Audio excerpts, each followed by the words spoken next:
Assalamualaikum warahmatullahi wabarakatuh. Innal hamdalillah nahmaduhu wa nasta'inu wa nastaghfiruh wa na'udzu billahi min syururi anfusina wa min sayyiati a'malina. May yahdihillahu fala mudhillalah wa may yudlil fala hadiyalah. Wa asyhadu an la ilaha illallah wa la syarikalah wa asyhadu anna Muhammadan abduhu wa rasuluh. Ya ayyuhalladzina amanu taqullaha haqqa tuqatih wa la tamutunna illa wa antum muslimun. Ya ayyuhan nasu taqu rabbakumul ladzi khalaqakum min nafsin wahidah wa khalaqa minha zawjaha wa batha minhuma rijalan katsiran wa nisaa'a wattaqullaha alladzi tasaaluna bihi wal arham innallaha kana 'alaikum raqiba. Ya ayyuhalladzina amanu taqullaha qulu qawlan sadida yuslih lakum a'malakum wa yaghfir lakum dzunubakum wa may yuti'illah rasulahu faqad faza fawzan 'azima. Amma ba'du. Fa inna asdaqal hadi kitabullah wa khairul hadi hadi Muhammadin sallallahu alaihi wasallam. Wa sharrul umuri muhdatsatuha wa kullu muhdatsatin bid'ah wa kullu bid'atin dalalah wa kullu dalalatin finnar.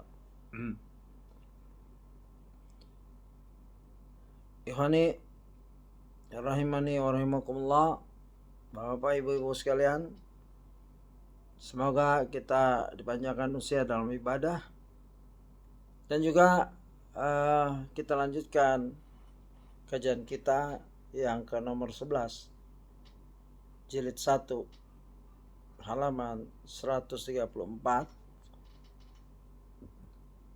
yaitu dari buku Salafus Saleh susunan Syekh Dr. Ahmad Farid yang telah diterjemahkan oleh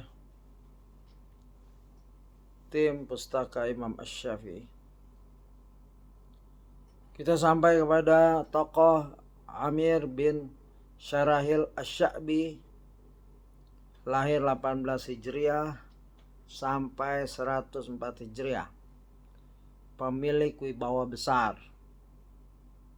Kita akan bahas kelahiran dan pertumbuhan, pujian ulama, kekuatan hafalan, kemuliaan dan ilmunya yang luas, kehati-hatiannya dalam memberi fatwa dan celaannya terhadap pendapat, kisah pemberontakannya bersama Ahlul Quran terhadap Al-Hajjaj dan alasannya, sekilas tentang kisah-kisah jenakanya, guru dan murid, kata mutiara, akhir hayat.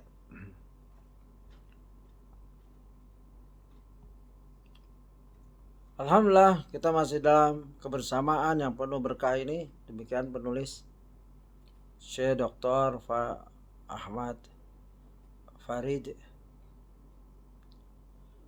dan masih dalam pembahasan serial tokoh salaf rahimahumullah terkemuka. Tokoh kita kali ini yaitu seorang alim yang berbadan kurus namun sangat berwibawa. Salah satu imam tabi'in, gunung ilmu. Dia pernah bertemu dengan 50 orang sahabat. Alhamdulillah. Memiliki halaqah besar saat para tokoh sahabat masih ada. Ibnu Umar pernah melihatnya dan berkata, seolah-olah dia, Amir bin Syarahil, mengalami langsung bersama kami. Dia pandai berkelakar dan cerdas. Tak sedikit penguasa yang ingin dekat dengannya. Siapapun memerlukan ilmu yang dimilikinya. Abdul Malik bin Marwan pernah suatu ketika mengutusnya untuk menemui penguasa Romawi, dan sang raja pun merasa heran mengapa orang-orang Arab tidak mengangkatnya sebagai pemimpin. Az-Zahabi di dalam As-Siyar mengisahkannya secara lengkap dari Ibnu Aisyah. Ia menuturkan, Abdul Malik bin Marwan mengutus Asy-Sya'bi, yaitu Amir bin Syarahil, untuk menemui penguasa Romawi. Setelah Asy-Sya'bi pulang dan bertemu Abdul Malik, ia berkata, wahai Asy-Sya'bi, tahukah kamu apa isi surat yang dikirim penguasa Romawi untukku? Asy-Sya'bi balik bertanya, apa yang ia tulis, wahai Amirul Mukminin? Abdul Malik berkata, sang penguasa Romawi itu menuliskan, aku merasa heran kepada para pemeluk agamamu. Mengapa mereka tidak menjadikan urusanmu sebagai pemimpin mereka? Mereka tidak menjadikan utusanmu sebagai pemimpin mereka. Asy-Sya'bi berkata, itu karena penguasa Roma itu hanya melihatku, tidak melihat baginda. Demikian yang disampaikan Asy-Sya'bi.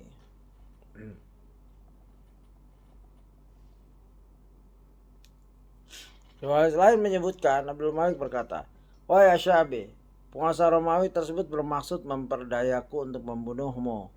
Ketika perkataan Abdul Malik sampai ke telinga Raja Romawi, ia menyangkal, demi Tuhan, aku tidak bermaksud yang lain. Syiar Alam An-Nubala 4304. Tidak diragukan, sejatinya pribadi-pribadi yang tiada tandingannya ini merupakan bukti kebenaran berita yang disampaikan Nabi kita dari sisi Allah. Di antara sekian banyak umat, tidak pernah ada imam terkemuka dan ulama mulia yang mencapai puncak ilmu dan amal, akhlak yang suci, dan sifat yang baik, seperti yang ada di tengah umat Islam. Kita memohon padanya semoga mewafatkan kita dalam keadaan mencintai mereka. Amin. Dan mengumpulkan kita bersama golongan mereka. Karena pernah dikatakan kepada Nabi SAW, seorang mencintai suatu kaum namun dia tidak bertemu dengan mereka. Beliau bersabda, Al-mar'u ma'a man ahabba. Seorang itu bersama orang yang dicintainya. Salawat, salam, dan berkah semoga terlimpah pada Rasul yang diutus sebagai rahmat bagi seluruh alam. A. Kelahiran dan pertumbuhan. Namanya Amir Syarahil. Amir bin Syarahil. Ada yang mengatakan Ibnu Abdillah bin Syarahil bin Abdus Sya'bi Abu Amr Al-Kufi. Kelahirannya, lahir 6 tahun setelah masa kekhalifahan Umar bin Al-Khattab. Menurut pendapat yang masyhur, ibunya berasal dari tawanan Jalula.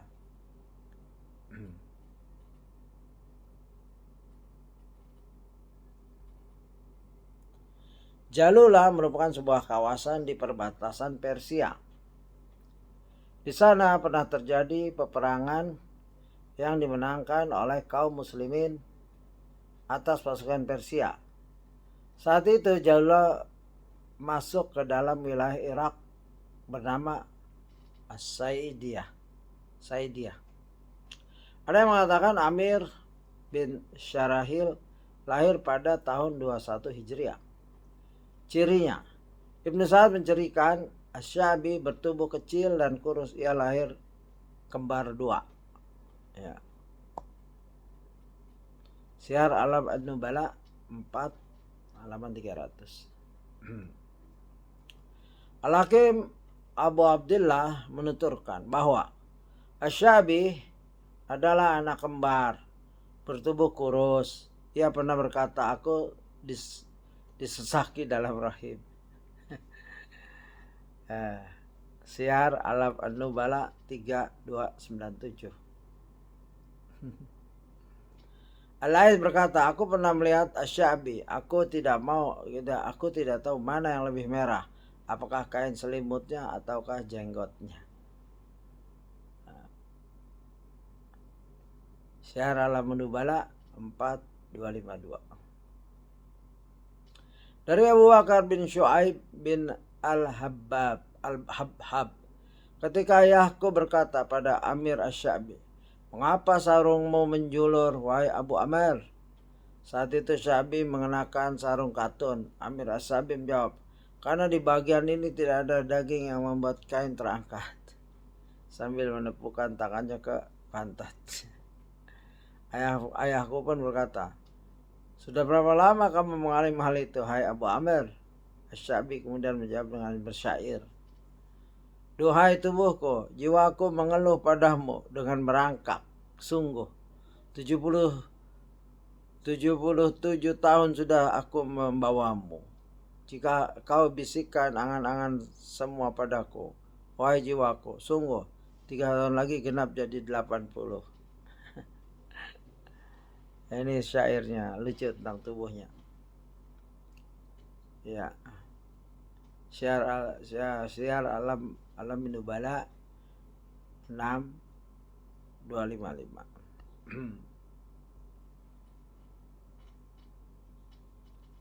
Pujian ulama. Az-Zuhri pernah mengatakan, ulama itu ada 4. Sa'id bin al-Musayyib di Madinah, Amir Asy-Sya'bi di Kufah, Al-Hasan bin Abul Hasan al-Basri di Basrah, dan Makhul di Syam. Itu tarikh Baghdad 12/228.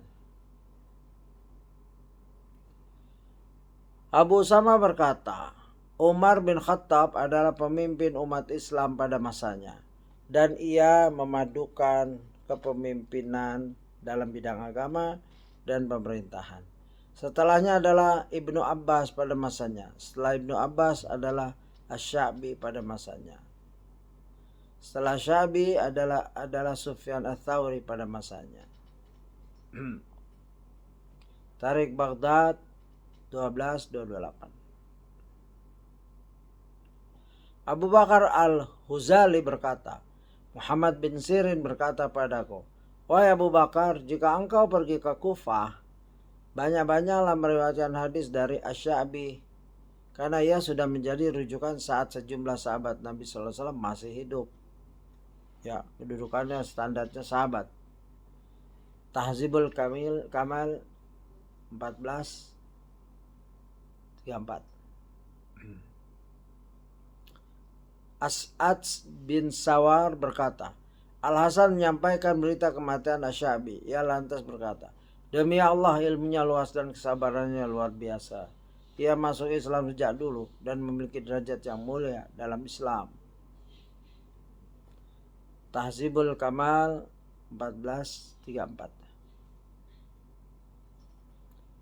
Dari Yahya bin Ma'in, Abu Zur'ah dan yang lainnya, Asy-Sya'bi seorang yang thiqah. Tahzibul Kamal 14/35. Ahmad bin Abdillah Al-Ijli pernah mengungkapkan Asy-Sya'bi mendengar hadis dari 48 sahabat Rasulullah.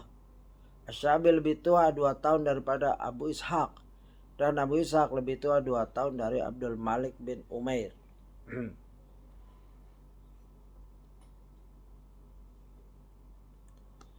Riwayat Musa Al-Asabi sahih.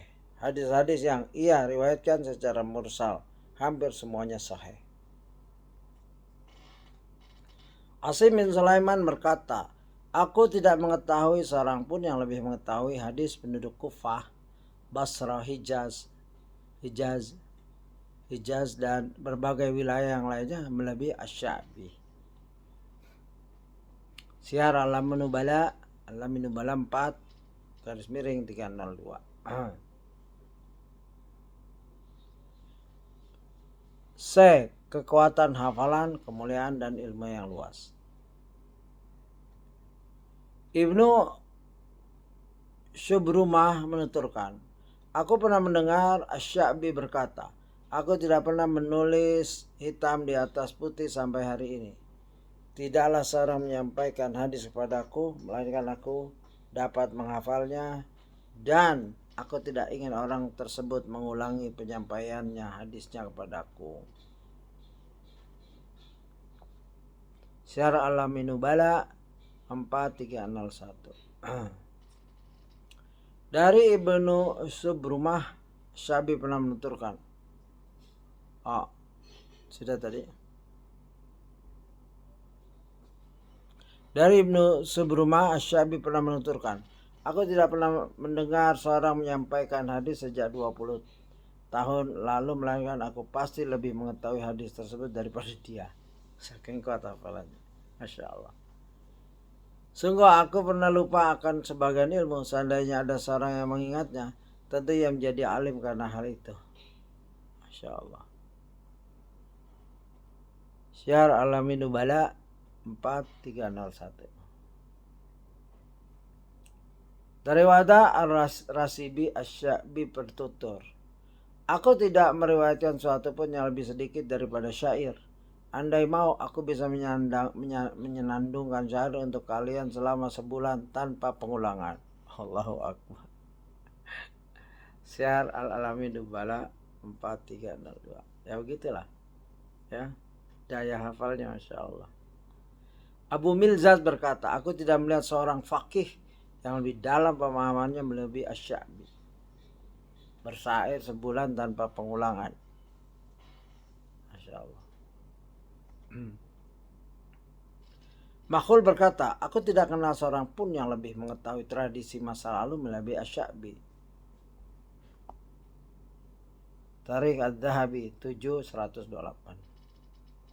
Abdul Malik bin Umar bercerita, Ibnu Umar suatu ketika melewati Asy-Sya'bi. Saat itu ia tengah membaca kitab tentang peperangan.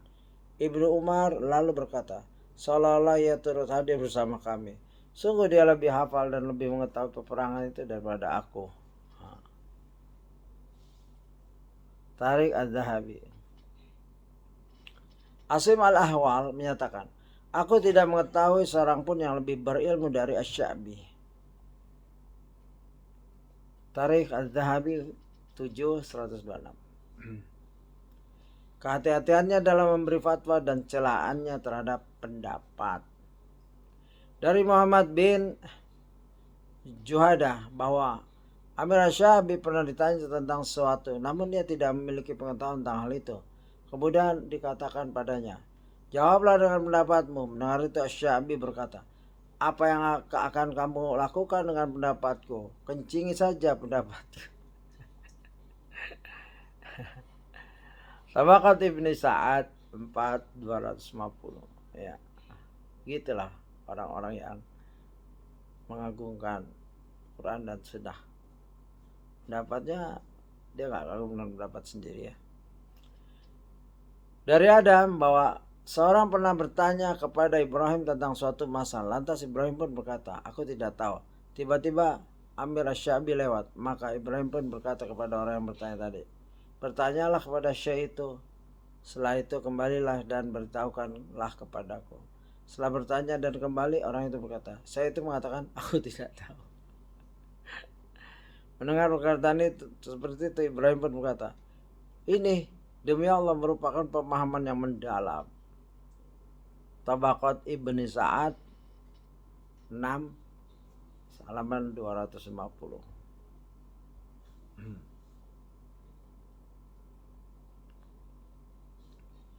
Dari Malik bin Mighwal, Asy-Sya'bi berkata, andai Syiah itu burung, mereka adalah burung nasar.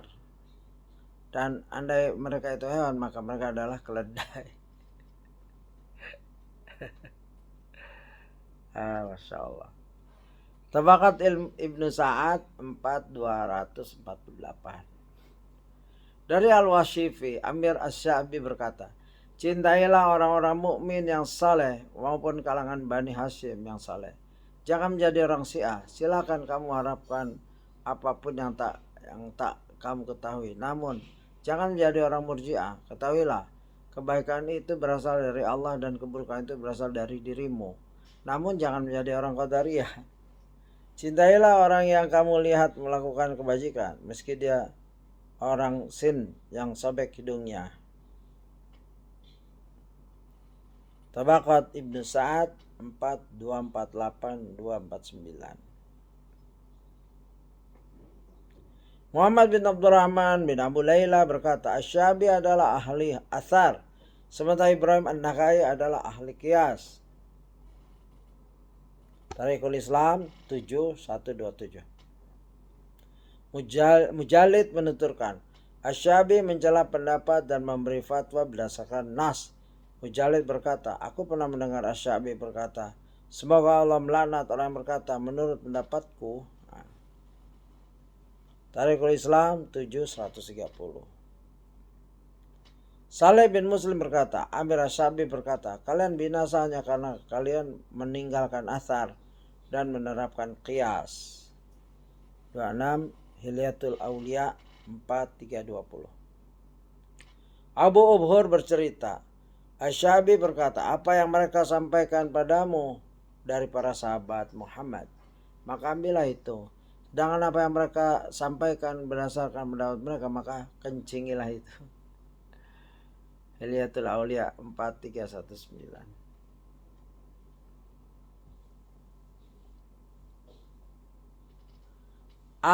Huzali berkata, Asy-Syabi berkata, bagaimana menurut kalian jika Al-Ahnaf bin Qais dan anak kecil sama-sama dibunuh? Apakah diat keduanya sama ataukah diat Al-Ahnaf lebih banyak karena dia berakal dan berilmu? Aku jawab, sama. Asy-Syabi kemudian berkata, berarti kias itu bukan apa-apa.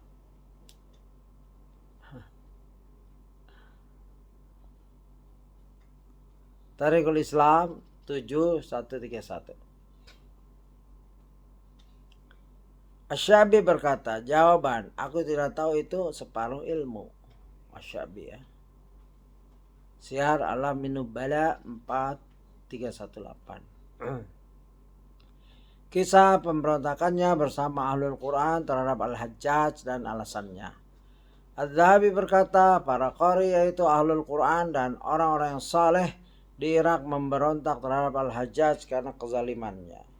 Menunda-nunda salat dan menjamak salat ketika mukim, padahal pendapat tersebut merupakan mazhab yang lemah di belakang Bani Umayyah sendiri. Hal itu sebagaimana dikabarkan oleh Nabi SAW, kalian akan dipimpin oleh para amir yang menunda salat. Abdurrahman bin Al-Ayya Al-Ashad bin Qais Al-Kindi juga ikut serta dalam melakukan pemberontakan terhadap Al-Hajjaj. Ia adalah seorang yang mulia dan ditaati. Neneknya adalah saudari Abu Bakar As-Siddiq. Ia ikut bergabung bersama 100.000 orang lebih. Pemberontakan tersebut berhasil membuat dunia terasa sempit bagi Al-Hajjaj. Bahkan mereka nyaris membuatnya kehilangan kekuasaan. Berkali-kali Ibnu Ash'aj berhasil mengalahkan Al-Hajjaj dan melakukan penghancuran. Namun Al-Hajjaj tetap kokoh dan pantang menyerah. Hingga akhirnya berhasil meraih kemenangan dan memporak-porandakan pasukan Ibnu Ash'aj.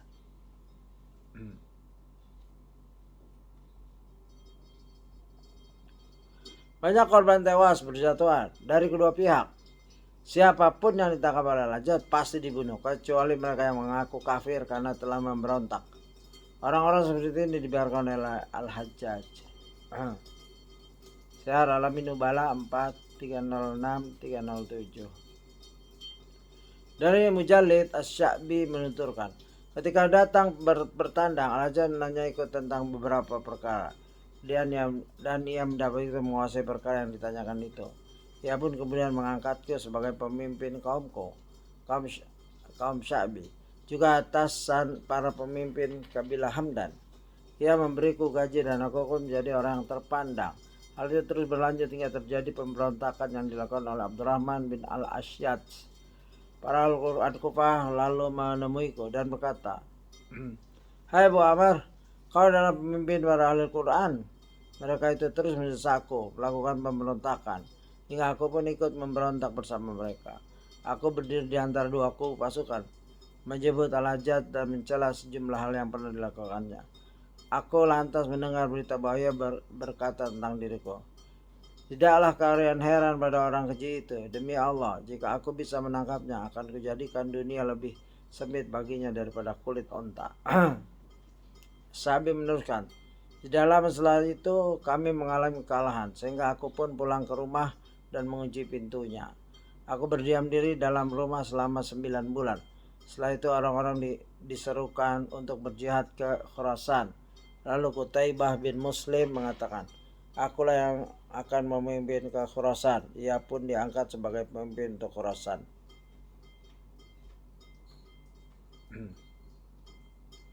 Setelah itu seorang ajudannya menyerukan, barang siapa bergabung dengan pasukan Qutaibah, maka ia aman. Mendengar seruan itu, budakku membelikan aku seekor bagal dan menyiapkan perbekalanku. Lalu aku pun pergi dan ikut bergabung dengan pasukan Qutaibah. Aku terus bersama pasukannya hingga tiba di Farganah, sebuah kota di wilayah luas di balik sungai Tigris berbatasan dengan Turkistan. Pada suatu hari Qutaibah duduk termenung dalam keadaan bingung, dan aku memergokinya.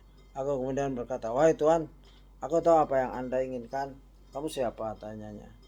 Aku mohon jangan tanyakan hal itu padaku, jawabku. Maka dia pun tahu bahwa aku adalah salah satu orang yang sedang merahasiakan jati dirinya. Setelah itu ia meminta kertas lantas berkata padaku, tulislah naskah surat untuk Al-Hajjaj. Aku berkata, Anda tak memerlukan itu. Aku lalu mendiktekan padanya redaksi surat yang akan dikirim untuk Al-Hajjaj. Sementara ia terus memandangiku hingga selesai menulis pembukaan. As-Sa'bi melanjutkan, setelah itu ia menuntunku menuju seekor bagal dan memberiku selai kain sutra, sehingga aku menjadi orang yang terpandang di sisinya. Pada suatu malam aku makan malam bersamanya, tanpa diduga utusan Allah tiba-tiba datang sambil membawa sebuah surat berisi, setelah kamu menjawab suratku ini, maka ketahuilah bahwasanya orang yang menuliskan atau mendirikan surat itu adalah Amir As-Sa'bi. Jika ia berhasil lolos darimu, aku akan memotong tangan dan kakimu, juga mencopot jabatanmu. Setelah membaca surat Al-Hajjaj, Qutaibah lalu menatap ke arahku dan berkata, sebelum ini aku tak mengenalmu.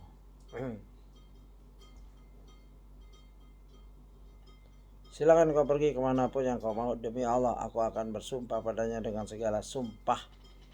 Aku pun berkata, wahai Tuhan, orang seperti itu tentu tidak asing bagi siapapun. Kamu lebih tahu tentang hal itu, sahut Qutaibah.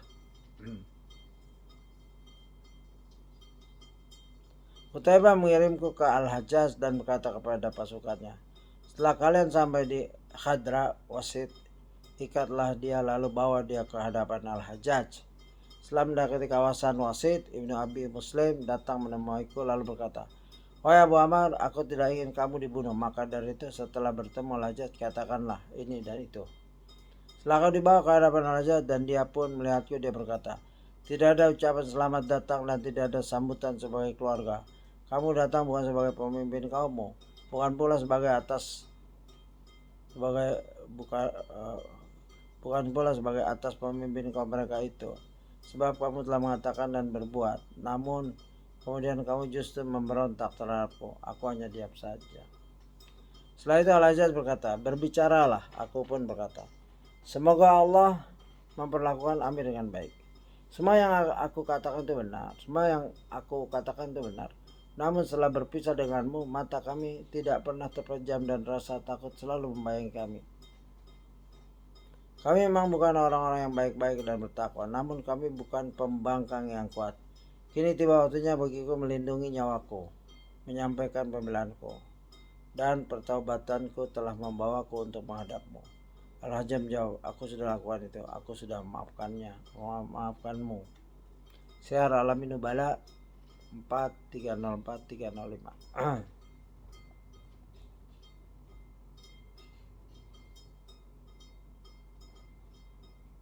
Dari Ubadah bin Musa Asy-Sya'bi menceritakan, aku dihadapkan kepada Al-Hajjaj dalam keadaan terikat. Setelah tiba di pintu gerbang istana, Yazid bin Abu Muslim menemuiku seraya berkata, Inna lillah, wahai Asy-Sya'bi, karena kau memiliki ilmu tentang masalah ini dan hari ini bukanlah hari pengampunan, maka mengakulah di hadapan Amir Al-Hajjaj bahwa kau telah berbuat syirik dan nifak, dan kamu akan selamat. Muhammad bin Al-Hajjaj juga bertemu denganku dan dia pun menyarankan hal serupa dengan disampaikan Yazid. Saat menemui Al-Hajjaj, dia berkata padaku, wahai Asy-Sya'bi, engkau termasuk orang yang memberontak terhadap kami. Dia juga mengatakan banyak hal. Aku benar berkata, semoga Allah memperlakukan kami dengan baik. Kami senantiasa diliputi oleh kesedihan, kesesakan, kesempitan, tidak bisa tidur, dihantui ketakutan dan kegelisahan. Dalam masa pemerintahan ini, kami memang bukanlah orang yang baik dan bertakwa, namun kami bukanlah pembangkang yang kuat. Al-Hajjaj berkata, dia memang benar, demi Allah, mereka memang bukanlah orang yang baik lantaran telah memberontak terhadap kami. Mereka pun tak akan mampu menghadapi kami ketika melakukan pembangkangan. Maka lepaskanlah dia. Setelah itu Al-Hajjaj memerlukan ilmuku tentang perkara faraid. Jelaskan tentang bagian saudara perempuan, ibu dan kakek. Tanya Al-Hajjaj. Aku menjawab, 5 sahabat Rasulullah SAW berbeda pendapat dalam masalah ini. Kelima sahabat beliau itu adalah Utsman bin Affan, Zaid bin Thabit, Abdullah bin Mas'ud, Ali dan Ibnu Abbas.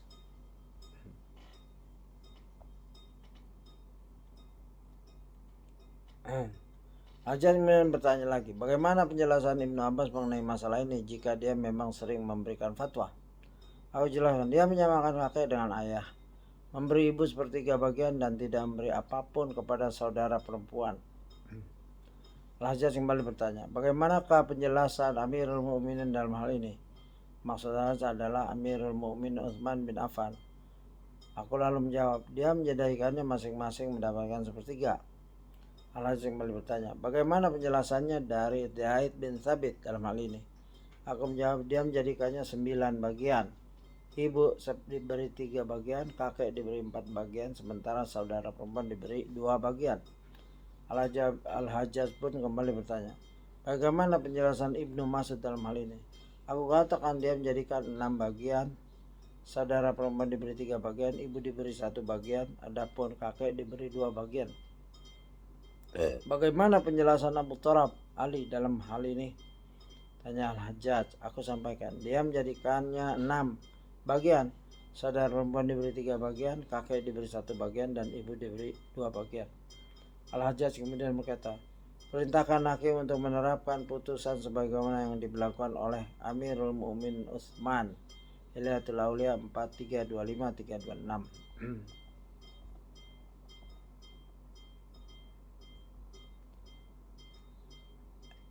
Sekilas tentang kisah-kisah jenakanya.